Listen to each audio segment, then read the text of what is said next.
Coincido en primer lugar con aquella apreciación de que el gobierno está metiendo la mano en la Comisión de Participación Ciudadana y Control Social. Diría, no solo allí, mete la mano en la Corte Constitucional, no indirectamente a través del quinto poder o del poder ciudadano, sino a través de mecanismos que los hemos visto en los últimos meses y en los últimos años. Mete la mano en la Corte de Justicia, en la Corte Nacional de Justicia, porque eso es lo que le aprobó el pueblo ecuatoriano. Mete la mano en el Consejo Nacional Electoral, que resulta una caja de resonancia de Carondelet. En suma, no hay independencia de funciones. Ese es el reto, no solo es el tema de la Comisión de Participación Ciudadana y Control Social, sino la misma Corte Nacional de Justicia este rato tiene una clara influencia del gobierno central. ¿Cómo enfrentar esa realidad? Teniendo en la mano la Constitución. Yo creo que ese es el mejor mecanismo que tenemos este rato para recuperar los espacios de independencia de las funciones. En primer lugar, respetándolas. En segundo lugar, dando paso a las transformaciones que sean posibles dentro de la Constitución. En un caso dado, incluso se podría llegar a una consulta popular para limpiar de toda esta influencia del gobierno central de Correa, del actual gobierno, que está afectando el funcionamiento de la Corte Constitucional, de la Comisión de Participación Ciudadana y demás instancias del Estado. Estamos planteando nosotros un proceso de autodepuración, estamos exigiendo a la Corte Nacional de Justicia una autodepuración, ojalá tengan la capacidad, y si no lo hacen, nosotros impulsaremos las auditorías ciudadanas para determinar cuáles de esas personas no entraron con los puntos correspondientes y veremos el mecanismo legal para impugnar estas nominaciones. Eso se debe hacer no solo en la Corte de Participación Ciudadana, sino en todas las otras instancias del Estado. El árbitro es vendido, la cancha es inclinada y nos roba la pelota. Esa es la realidad. Si lo hemos visto desde el principio. Si al candidato Alberto Acosta le quisieron, al precandidato Alberto Acosta le quisieron dejar literalmente colgado de la brocha, cuando quisieron anular los partidos políticos que están electoralmente inscritos, como son MPD y Pachacuti, con aquel cuento de las firmas falsas que quedó en nada. Fue un mecanismo a través del cual quisieron quitarnos la tarima para que no podamos participar, y logramos resolver eso. Y ya sabíamos que eso se iba así. Yo incluso llegué a donde el presidente del Consejo Nacional Electoral, ya no me acuerdo en qué fecha fue, no sé si te acuerdas tú, Juan, y le llegué a plantar directamente a esta distancia que, debido a su incapacidad y su sumisión al gobierno, debía renunciar, porque no confiábamos en él. Pero sigue ahí porque él recibe las órdenes directamente desde Carondelet, no va a renunciar, y sabemos que hasta el final él va a cumplir estas consignas, pero eso no nos afecta mayormente. No es que seamos ilusos o miopes, sino que no podemos vivirnos quejando todo el día. Tenemos que organizarnos, y estamos trabajando ya desde hace varias semanas atrás en un proceso de veedurías ciudadanas para las elecciones del día 17 de febrero. La izquierda una y otra vez ha intentado conformar un frente sólido, no solo para dar paso a un proceso electoral, sino para las transformaciones que requiere el país. Y una y otra vez esto ha fracasado, o han durado muy poco tiempo esos frentes. La historia está llena de esos intentos y de esos fracasos. En esta ocasión, creo que se han dado algunos pasos importantes. No digo que esté todo asegurado y que la goma sea suficientemente sólida para hablar de una brujita que nos deja pegados a todos por mucho tiempo. No. Yo creo que eso no es una cuestión estática, es una cuestión dinámica. Pero dimos un primer paso, por ejemplo, con la elección del candidato presidencial a través de primarias. Desde diversos grupos de la Unidad Plurinacional, 6 en concreto, se presentaron precandidatos que recorrimos conjuntamente el país en un ejercicio democrático que no se había visto en el Ecuador, inédito en la historia de la democracia en el Ecuador. 6 personas que recorrimos el país dejando de lado nuestras justas ambiciones personales, nuestros egoísmos, nuestras vanidades, y luego una convención nacional, una elección a través de la cual se eligió a Alberto Acosta como candidato a la presidencia de la República. Estamos hablando de la convención del día 2 de septiembre del año pasado, en la ciudad de Guayaquil. Ese fue un primer paso importantísimo, y a partir de eso hemos ido construyendo las listas nacionales, las listas provinciales, las listas de parlamentarios andinos. Tenemos unas listas que creo que son 36 las listas en total, con los nuevos distritos, y en 34 vamos unidos, ¿ya? En 2 no logramos ir unidos, son las provincias de Cotopaxi y Imbabura, lo cual es lamentable porque eso debilita posibilidades electorales en provincias donde somos bastante fuertes. Pero esa es la realidad, avanzamos en 34 provincias.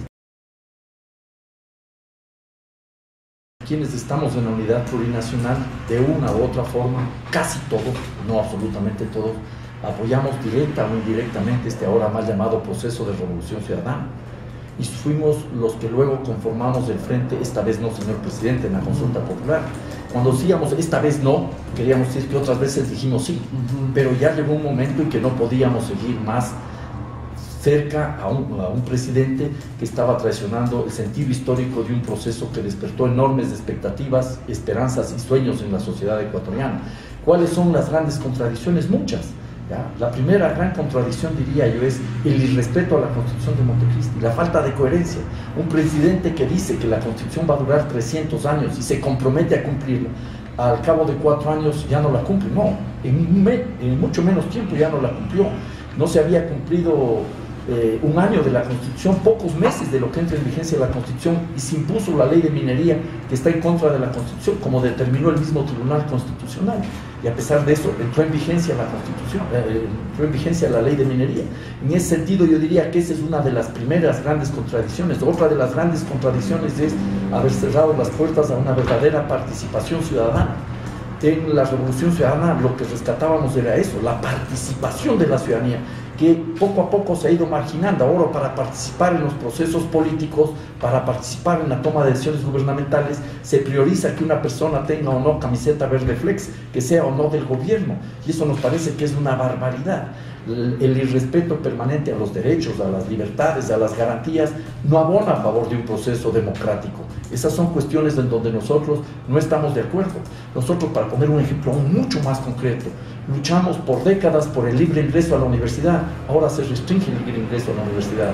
Luchamos por la posibilidad de organización de las fuerzas sociales, ahora se persigue a las fuerzas sociales, se las divide, se las minimiza, se las quiere desaparecer. Luchamos para que sea realidad constitucional el derecho a la resistencia y la protesta, el artículo 98, ahora se criminaliza la protesta social, se encausa y se acusa de terroristas a una serie de personas cuyo único delito es salir a defender la vida, los derechos humanos o los derechos de la naturaleza.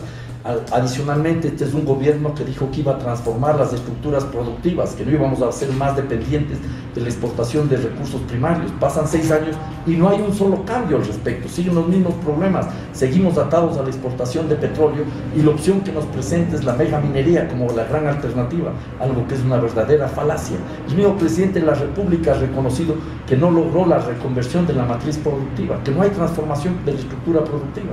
En ese sentido, podemos seguir hablando de un gobierno que, es cierto, ha beneficiado de alguna manera a los sectores más pobres, pero ha terminado por beneficiar a los más grandes.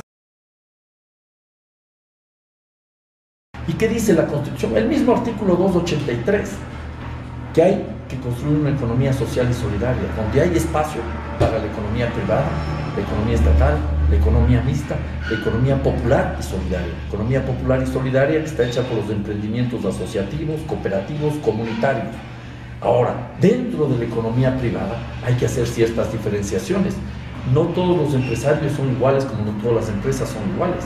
Hay empresas grandes, hay empresas pequeñas y hay empresas medianas. Nosotros estamos planteando un trabajo sobre todo fortaleciendo y favoreciendo a las pymes, a las pequeñas y medianas empresas. Una pyme, una pequeña empresa es aquella que tiene de 1 a 9 trabajadores, una empresa mediana es la que tiene de 10 a 199 trabajadores. Ahí está el punto neurálgico para el desarrollo del país, sobre todo en las pequeñas empresas. Las pequeñas empresas representan más del 95% del universo de las empresas en el Ecuador. Las medianas empresas, un poco más del 4%. Para las grandes empresas, menos del 1% del universo total de las empresas. Las grandes son las beneficiarias de este gobierno. Nosotros creemos que hay que apostar por las pequeñas y medianas por varias razones. Una, en primer lugar, son las que mayor cantidad de puestos de trabajo generan. Las pequeñas 40%, las grandes, las medianas 36%. Entre las dos hacen más de las 2/3 partes, más de las 3/4 partes de la generación de empleo. Las pequeñas son las que mayor cantidad de empleo generan y apenas participan en un 16% de las ventas a nivel nacional. Ese es el punto donde nosotros vamos a trabajar y vamos a impulsar. En primer lugar, hay que diferenciar la minería en 2 ámbitos. La minería realmente existente y la mega minería. ¿Ya?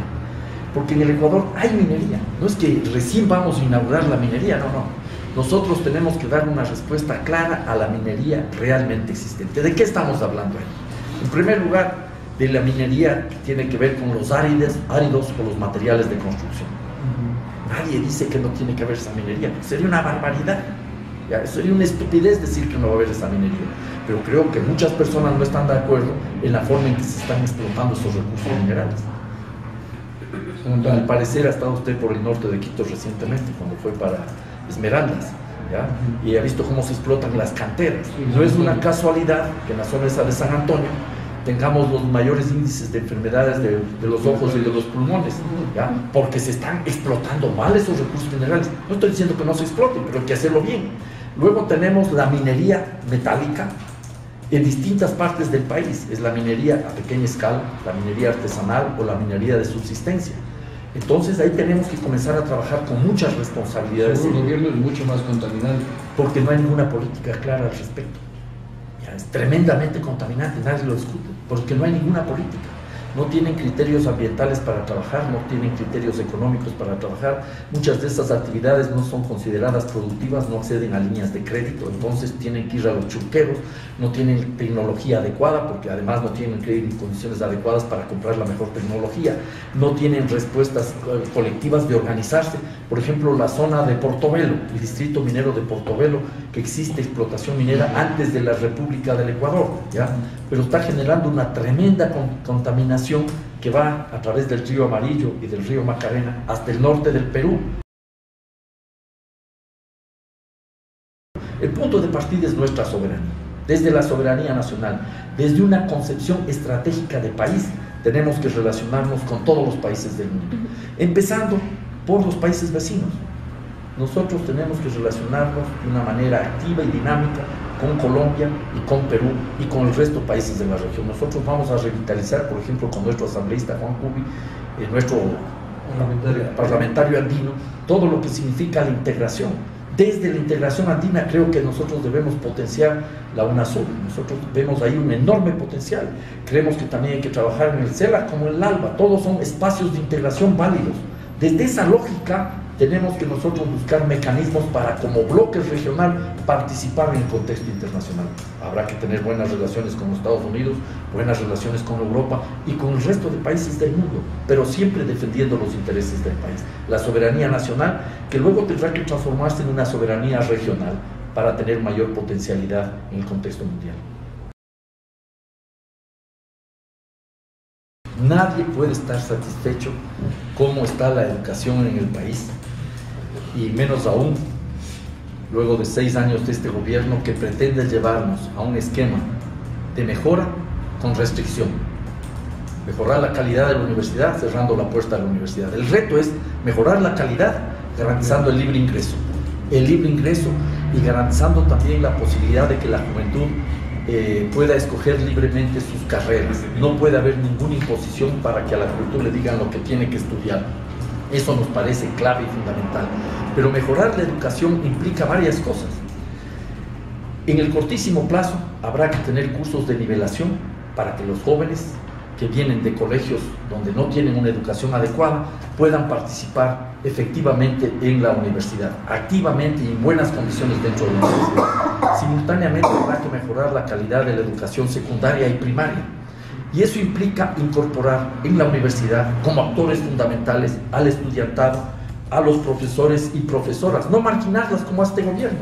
Este gobierno margina al magisterio en la educación secundaria y primaria y margina a profesores y profesoras. Nosotros tenemos que integrar a todos los actores en este proceso de cambio, profesores, profesoras, magisterio, a nivel secundario y primario, padres de familia y el mismo estudiantado, tienen que ser actores fundamentales. Luego tenemos que pensar qué tipo de educación queremos, ¿ya? Porque no es cualquier pedagogía la que se requiere. Si vamos a cumplir la Constitución, vamos a hacer realidad el buen vivir, entonces no es cualquier tipo de educación. Nosotros creemos que eso implica tener una educación que favorezca todo lo que son la solidaridad, la reciprocidad, la vida de armonía de los seres humanos consigo mismo, de los seres humanos con sus congéneres, de los seres humanos con la naturaleza, de la vida en comunidad. Son para nosotros elementos clave y fundamentales. Es otra concepción la que se requiere.